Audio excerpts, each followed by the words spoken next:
Oto gemparkan semua. Madam Pang tak disangka ikut soroti dan berikan komentar sangat berkelas, mantap begini, soal hasil Timnas U17 Indonesia versus Brasil. Fans Timnas dipastikan sangat setuju dengarnya. Benarkah?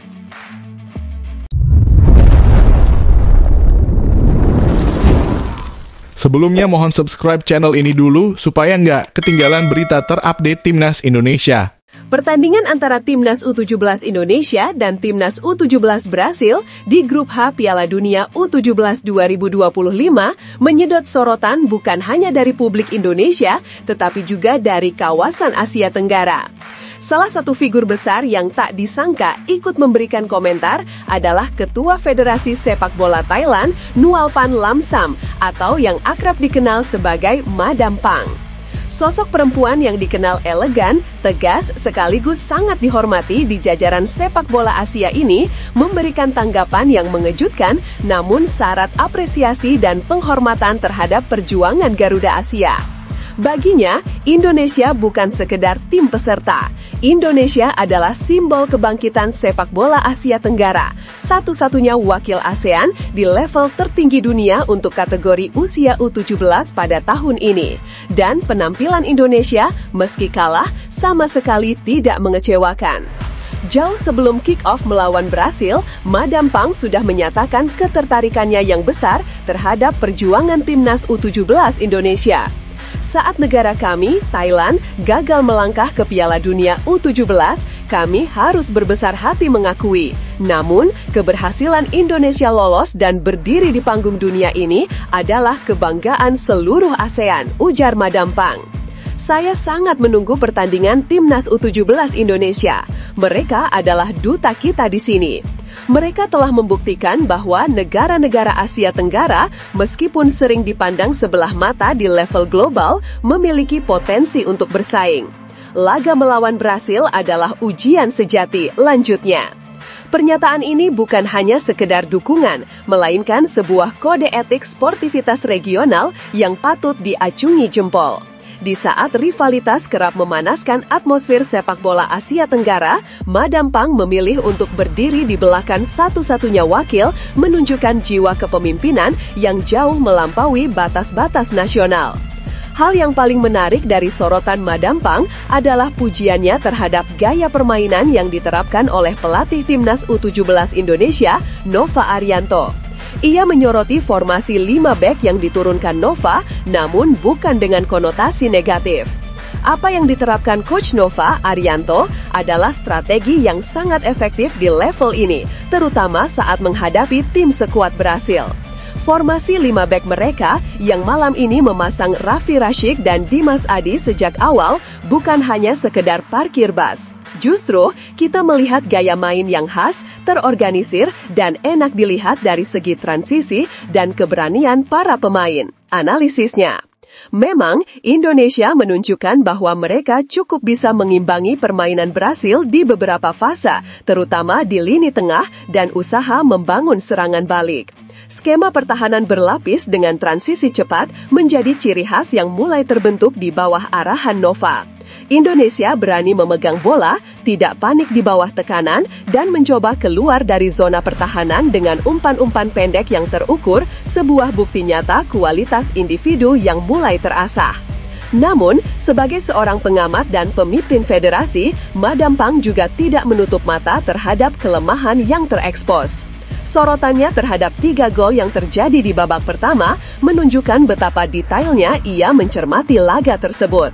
Sangat disayangkan, saya melihat bahwa Timnas U17 Indonesia sebenarnya bisa mengimbangi Brasil. Mereka menunjukkan kemampuan yang mumpuni, level teknik yang baik untuk ukuran tim ASEAN. Namun, di level Piala Dunia, kurangnya fokus adalah hal yang sangat mahal, ungkapnya. Dengan nada optimisme yang tinggi, Madam Pang melihat kekalahan ini sebagai pelajaran berharga yang tak ternilai harganya. Ia memandangnya sebagai sebuah evaluasi bagus yang datang tepat waktu sebelum laga penentuan. Laga melawan Brasil ini bakal bisa jadi evaluasi bagus untuk sisa 1 pertandingan terakhir.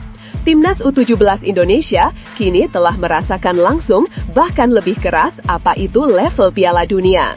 Mereka tahu betul di mana letak kelemahan terbesarnya, fokus dan ketenangan di depan gawang, serta pertahanan jangka panjang, cetusnya. Fokus kini beralih total ke laga terakhir grup H melawan Honduras U17.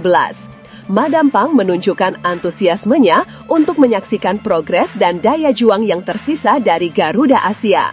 Saya tak sabar melihat progres mereka di laga terakhir. Melawan Honduras, mereka tidak akan menghadapi tekanan seberat Brasil, tetapi tuntutan untuk menang dan lolos ke babak berikutnya akan jauh lebih besar. Mereka harus memadukan semangat juang, gaya main khas Coach Nova, dengan ketenangan yang hilang di babak pertama ini, ujarnya.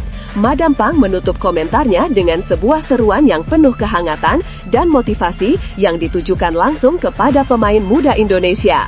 Kepada seluruh pemain Timnas U17 Indonesia, tetap semangat Indonesia muda. Kalian sudah berada di level tertinggi, sebuah pencapaian yang membanggakan kita semua di ASEAN. Kekalahan adalah bagian dari proses. Yang terpenting adalah bagaimana kalian bangkit dan menunjukkan bahwa pelajaran dari Brasil telah dipetik, tegasnya. Semoga sukses untuk laga tersisa. Berjuanglah dengan hati dan teknik yang kalian miliki. Tunjukkan pada dunia bahwa sepak bola Asia Tenggara semakin kuat. Kami semua berharap kalian bisa lolos dari fase grup Piala Dunia U17 dan sekali lagi bikin bangga seluruh kawasan, tutupnya, memberikan standing ovation secara virtual.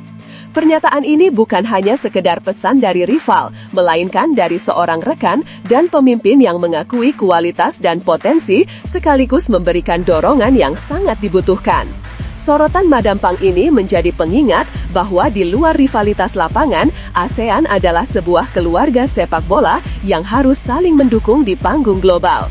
Perjuangan Timnas U17 Indonesia belum berakhir, dan dukungan dari seluruh Asia Tenggara, termasuk dari Sang Ratu Sepak Bola Thailand, telah memberikan energi moral yang luar biasa.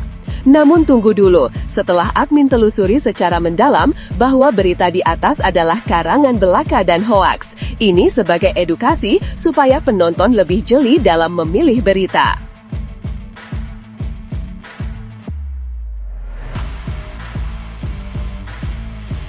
Menjelang laga panas di grup H Piala Dunia U17 2025, aroma kewaspadaan mulai terasa dari kubu Timnas Brasil U17. Pelatih mereka, Dudu Patetucci, menilai bahwa Timnas Indonesia U17 tidak akan menyerah begitu saja dan justru akan tampil dengan semangat serta determinasi yang sangat besar. Hal itu bukan tanpa alasan. Indonesia datang dengan motivasi tinggi untuk menjaga peluang melangkah ke fase perempat final. Laga yang mempertemukan Indonesia U17 versus Brasil U17 akan digelar di lapangan 7 Aspire Zone, Doha, Qatar, Jumat, 7 November 2025, pukul 22.45 WIB. Dari berbagai sisi, kualitas pemain, pengalaman, hingga sejarah, publik dunia sepak bola jelas menjagokan Brasil. Tim muda Seleção datang dengan reputasi raksasa yang sudah dikenal sejak lama. Selain itu, kemenangan telak 7-0 atas Honduras U17 di pertandingan pembuka menjadi modal kepercayaan diri yang luar biasa untuk Brasil. Di sisi lain, Indonesia harus menelan kekalahan 1-3 dari Zambia U17, meski sebenarnya mereka sempat memperlihatkan perlawanan yang sangat baik dan menciptakan sejumlah peluang berbahaya. Hal inilah yang tidak luput dari perhatian Patetucci. Ia mengaku mempelajari permainan Indonesia dengan menyaksikan laga mereka sebelumnya. Baginya, Garuda Asia tidak bisa diremehkan begitu saja. Kami juga menonton pertandingan antara Indonesia dan Zambia. Indonesia kalah, kata Patetucci, dilansir dari laman resmi CBF, Jumat, 7 November 2025. Namun, ia melanjutkan bahwa hasil akhir sebenarnya bisa berbeda jika Indonesia lebih klinis saat mengeksekusi peluang. Tapi, sebenarnya bisa saja seri bahkan menang karena mereka membuang banyak peluang, sambung pria asal Brasil itu. Kata-kata ini menunjukkan bahwa Brasil benar-benar memperhitungkan Indonesia bukan hanya sebagai tim pelengkap, tetapi sebagai lawan yang berpotensi menyulitkan. Patetucci juga menegaskan bahwa situasi kekalahan membuat Indonesia punya dorongan ekstra kuat. Karena mereka datang dari kekalahan, mereka pasti akan tampil habis-habisan melawan Brasil, terang Patitucci. Di klasemen sementara grup H, Brasil U17 berada di posisi teratas, disusul oleh Zambia U17. Indonesia dan Honduras berada di dua posisi terbawah tanpa torehan poin. Namun, perjalanan masih panjang dan peluang masih terbuka, terutama karena sistem kompetisi masih memberikan kesempatan kepada tim peringkat ketiga terbaik untuk lolos ke babak 32 besar. Bagi Brasil, kemenangan di laga ini akan memastikan langkah mereka ke fase berikutnya. Bagi Indonesia, laga ini lebih dari sekedar pertandingan. Ini adalah ajang pembuktian, ajang untuk menunjukkan harga diri, karakter, dan perkembangan sepak bola usia muda tanah air. Menurutmu, apakah Indonesia harus bermain terbuka untuk menyerang atau justru lebih aman menunggu dan mengincar serangan balik cepat?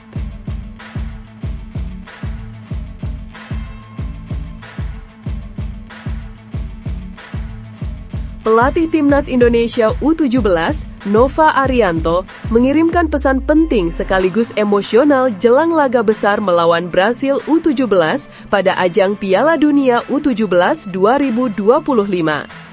Dalam pertandingan yang akan berlangsung di lapangan 7 Aspire Zone, Doha, Qatar, Jumat 7 November 2025, pukul 22.45 WIB, Nova berharap anak asuhnya tidak terjebak dalam rasa segan terhadap nama besar Brasil yang selama puluhan tahun dikenal sebagai salah satu kekuatan terbesar sepak bola dunia. Brasil bukan hanya sekedar tim dengan sejarah panjang dan gelar-gelar megah. Mereka dikenal sebagai negara yang sukses melahirkan talenta muda berkelas dunia secara konsisten. Hampir di setiap era, selalu ada nama baru dari negeri Samba yang seolah ditakdirkan untuk menjadi bintang berikutnya. Maka dari itu, wajar jika banyak pihak menilai pertandingan ini akan menjadi ujian terberat bagi Indonesia. Namun, bagi Nova Arianto, menghadapi lawan besar justru harus dipandang sebagai kesempatan berharga. Ia menilai bahwa dukungan luar biasa dari publik Indonesia dan kerja keras para pemain selama persiapan harus dijawab dengan sikap percaya diri dan keberanian. Inilah momen yang tidak datang setiap hari, dan semua pemain harus berani muncul sebagai tokoh utama dari kisah mereka sendiri. Yang pasti, saya merasa pemain menganggap pertandingan besok hari ini adalah pertandingan yang cukup besar buat kami, ujar Nova dalam keterangannya di Qatar, dikutip Jumat 7 November 2025. Kalimat ini memperlihatkan betapa ia memahami tekanan yang ada. Ia tahu para pemain menyadari betapa besar atensi publik, tetapi ia juga mengingatkan bahwa kesempatan ini adalah sesuatu yang patut disyukuri. Karena sekali lagi, saya bersyukur bisa merasakan melawan tim Brasil. Apalagi kita tahu tim Brasil secara individu dan kualitas tim sangat baik, sambung pelatih berusia 46 tahun tersebut. Rasa syukur itu bukan bentuk menyerah, tetapi pengakuan bahwa Indonesia kini berada pada panggung yang sama dengan negara elit. Itu adalah bukti kemajuan, bukan tekanan. Walaupun demikian, Nova menyampaikan pesan kunci yang menjadi fondasi pendekatan mental tim. Ia tidak ingin para pemain terjebak dalam rasa hormat berlebihan yang justru melemahkan kepercayaan diri. Ia menekankan bahwa dalam pertandingan sepak bola, semua kemungkinan selalu terbuka. Sejarah sepak bola penuh dengan cerita tim-tim yang awalnya diremehkan, namun kemudian berdiri sebagai pemenang justru karena mereka berani. Tapi saya sampaikan ke pemain, jangan pernah kita terlalu respect dengan Brasil, karena saya bicara di pertandingan sepak bola, kita tidak pernah tahu apa yang terjadi, tegas Nova. Ucapan ini menjadi penegasan bahwa Indonesia tidak datang untuk menyerah sebelum bertanding. Nova juga menegaskan bahwa yang ia butuhkan dari para pemain adalah determinasi, intensitas, dan keberanian. Ia meminta seluruh pemain untuk tetap percaya pada kemampuan diri masing-masing, bermain tanpa rasa takut, dan menyadari bahwa pertandingan hanya akan dimenangkan oleh mereka yang berani mengambil langkah ke depan. Jadi, saya minta semua pemain memiliki determinasi yang tinggi, saya minta semua pemain punya percaya diri tinggi, dan saya minta pemain jangan pernah takut, Karena sekali lagi, kita belum tahu hasilnya besok dan kami akan mencoba yang terbaik, pungkasnya. Sementara itu, kondisi klasemen menunjukkan bahwa Timnas Indonesia U17 saat ini berada di peringkat ketiga grup H tanpa raihan poin, setara dengan Honduras U17 yang berada di posisi buncit. Brasil U17 memimpin dengan 3 poin, sedangkan Zambia menguntit di posisi kedua. Meski terlihat berat, format turnamen masih membuka peluang, karena tim peringkat ketiga terbaik juga berkesempatan melaju ke babak 32 besar. Dengan kata lain, segala kemungkinan masih terbuka bagi Garuda Asia. Kini, pertanyaan yang tersisa bukan lagi soal siapa lebih kuat secara reputasi, melainkan siapa yang berani memainkan pertandingan dengan hati yang teguh dan keyakinan bahwa tidak ada yang mustahil. Indonesia telah beberapa kali menunjukkan bahwa mereka mampu mengejutkan dunia ketika tidak ada yang memprediksi. Sejarah berkata bahwa keajaiban sepak bola selalu dimulai dari keberanian untuk mencoba. Menurut kamu, apa yang paling penting dimiliki Indonesia saat menghadapi Brasil? Mental, taktik, keberanian, atau semuanya harus berjalan bersamaan?